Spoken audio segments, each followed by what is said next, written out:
Okay, good day mga ka-Ergan, ka-Anbas, Nueva Vizcaya Ergan Shooters na naman po. So magbibigay ako ng tips and tricks ginagawa nating barrel installation sa portion kung saan napaka-critical mga kaibigan. So kailangan nating malaman ito kung ikaw ay nag-i-install ng iyong sariling barrel or may gagawin ka later on or magdi-DIY ka.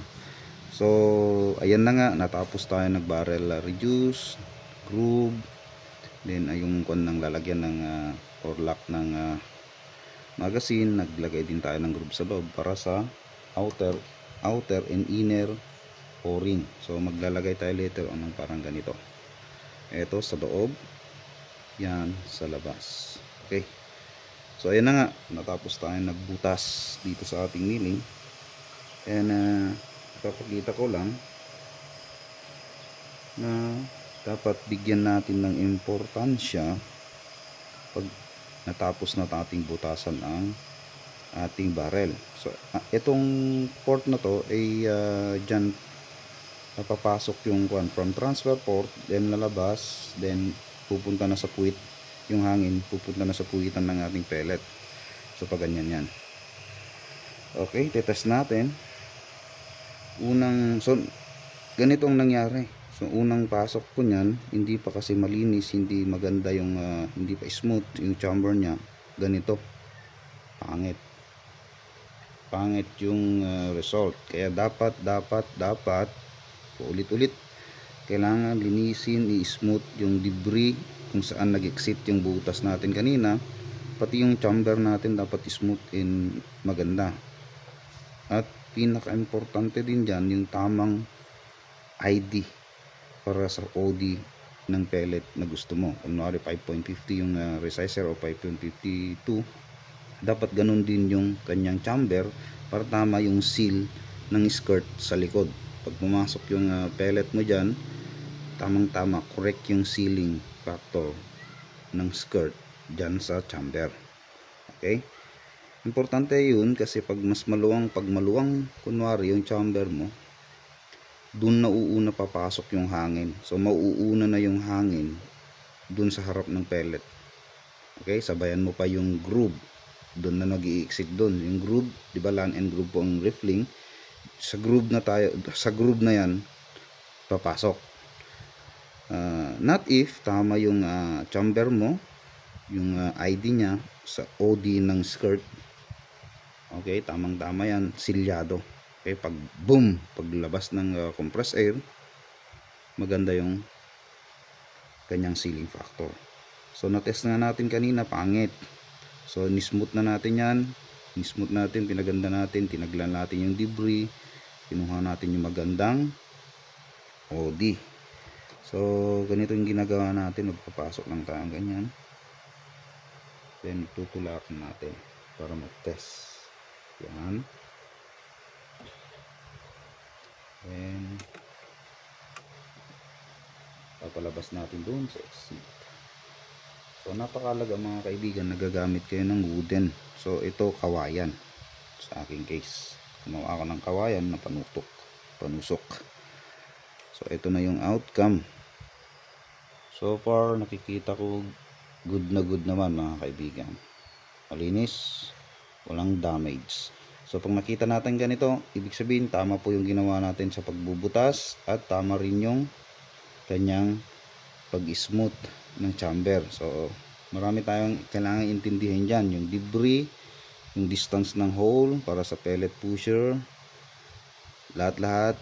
Tapos yung old ID ng chamber, kailangan tamang-tama ang sukat.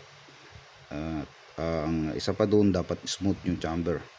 Okay, so yan lang muna ang mai-share ko ngayon sa ating ginagawang barrel installation project para sa isang Indo PCP ng ating kaibigan. So okay, so pansinin nyo yung kanyang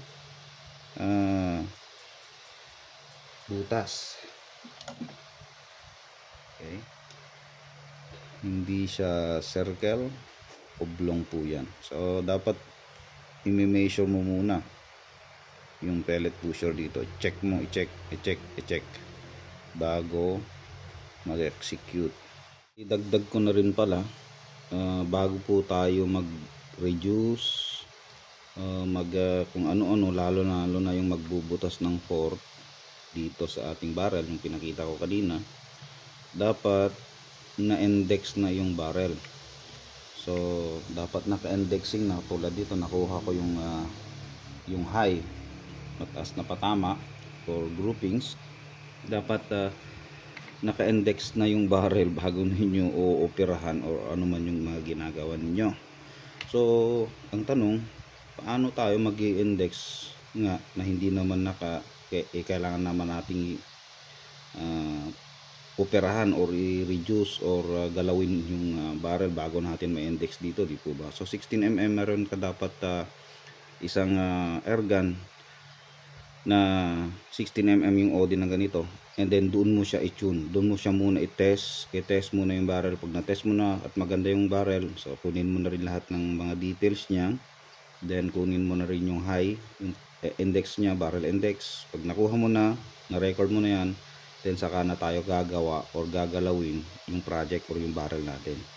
Napakahalaga din po yun, kailangan kasi nga later on tayo magsasuffer. So ayan, at another dadagdag, maraming tips na to. Another idadagdag ko na rin pala, mga ka-airgun, dapat i-check rin yung pellet. Kung mapapansin nyo tong pellet pusher, yan yung dulo nyan, pag na-install na ninyo yung ating barrel dito sa airgun, kasi kanina nag-measure na tayo. Ito yung sinasabi kong dapat i-measure mo yung pellet pusher, yung sinabi ko kanina. So itetest na natin, pasukan, lagyan natin ng pellet, then ayan, yung tutusukin mo ngayon yan, papasok mo yung, so ito na yung actual. So natapos na tayo sa measurement, lahat ng measurement, ito na yung actual, pang final pang check mo lang, kasi sigurado ka naman bago ka nagbutas, di po ba, na measure mo lahat. So ayan, itutusok natin ganyan. Okay, so pumasok na yan sa loob. Then ang gagawin nating sunod is tatanggalin natin itong barrel. So naipasok na natin yung pellet, tibo ba? So i-check na natin yung pellet seat. I-check din natin baka hindi lumagpas yung pellet sa binutasan natin kanina, which is nangyayari sa mga ibang rene-repair po natin. Nasa labas yung skirt, nasa butas. So tatanggalin na natin itong barrel, papakita ko po sa inyo. Ayan, so tabi muna natin yung unit ating kaibigan. So ayan, then tube. So titignan mo yan, susumin natin, lalapit natin kung nandun yung skirt ng pellet. So wala tayong nakikitang skirt, ibig sabihin nakapasok po yung pellet dito. Okay, so pangalawang tip sa nasingit nating video, yun, nakapasok na dito. Siyempre sigurado tayo, bago tayo magbubutas, dapat sigurado ka dyan. Okay, ang isa pang paraan para ma-measure is yung mismong transfer hole or transfer port kasi ng receiver. Itong butas na yan, diretso kasi yung butas na yan pababa. Yan, yung butas na yan pababa. So bago tayo magbutas, dapat ipapasok mo muna to, then higpitan mo yung itapat mo sa naka-index, so sa baba, dinigpatan mo yung hex screw dito, magkakaroon ng marka yung barrel. Yun na rin yung basis mo para magbutas. Then dahil oblong ginawa natin, kasi mas maganda kung oblong, mas mahaba, mas malaki yung transfer or yung barrel hole, mas malaki. Okay, yun, may measure mo yun. Baka masobrahan mo naman yung pagkakaoblong. Yun nga yung problema natin, makikita mo na yung pellet doon. Pag nakita mo yung pellet dyan, naku, patay tayo. Hindi po tama yung nagawa or nangyari or ginawa natin. Mayuyupi kasi yung pellet dahil sa lakas ng hangin na papunta dyan. Mayuyupi yung pellet, ibig sabihin yung skirt yupi, paglabas alams nyo na. So ayan yung isang tip. Isa pa, So punong-puno ng tip ang video na to mga kaibigan. So I suggest tapusin natin from start to end kasi napakaraming tip or guidance para sa barrel installation na ginagawa natin. Ang isa pa dito is yung pellet seat, kung paano siya nag-engage sa unang-unang riffling dito. So may chamber kasi ito po, di po ba mga kaibigan, nilagyan natin ng chamber yan, in-smooth natin at maiiwan yung entrance, yung pinaka-unang-unang riffling natin. Dapat yung pinakita kong pellet kanina, yung shoulder nya, ito dapat, ito lang yung naka-engage. Dapat ito nakasilyado naman ang kanyang skirt. So yan, etong shoulder dapat yun na yung naka-engage na.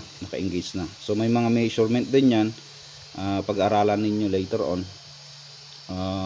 At least nasi-share na natin ngayon. So tamang pellet seat.